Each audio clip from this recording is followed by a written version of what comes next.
But first, from a famous man to one now who is infamous.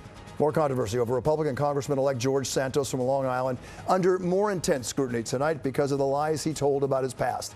And now calls escalating for him to step aside before he's sworn in next week. And good evening, everyone, at 6 o'clock. I'm Bill Ritter. Liz is off tonight.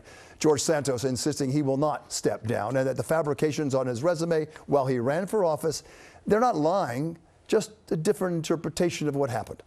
Tonight, more investigations by law enforcement and more of those different interpretations about his past.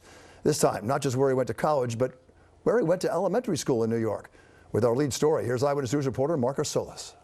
So they sent me to a good prep school, which was Horseman Prep in the Bronx. Except that's not where George Santos went to high school. According to a spokesman for Horace Mann, there's no record the embattled congressman-elect ever attended the Riverdale private school, despite claiming on his 2020 campaign website he withdrew because of financial difficulties. New York free, Santos free. It's just the latest falsehood in a growing list drawing the wrath of Long Islanders who staged a protest today. We not only don't want to be represented by any clown in local government, in state government, but especially not in our nation's capital. Virtually every aspect of Santos's life appears to be fabricated. He's admitted lying about graduating from Baruch College. He claimed he worked for Goldman Sachs and that his grandparents escaped the Holocaust. This week, Santos has issued blanket apologies. Did I embellish my resume?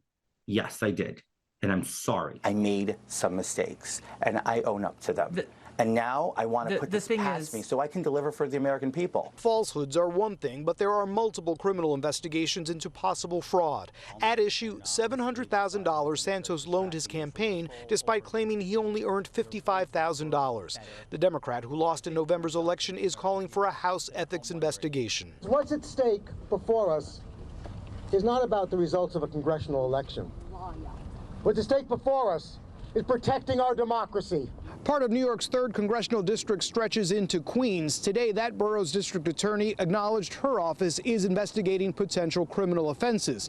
Previously, the Nassau DA and New York State Attorney General have announced they are investigating as well.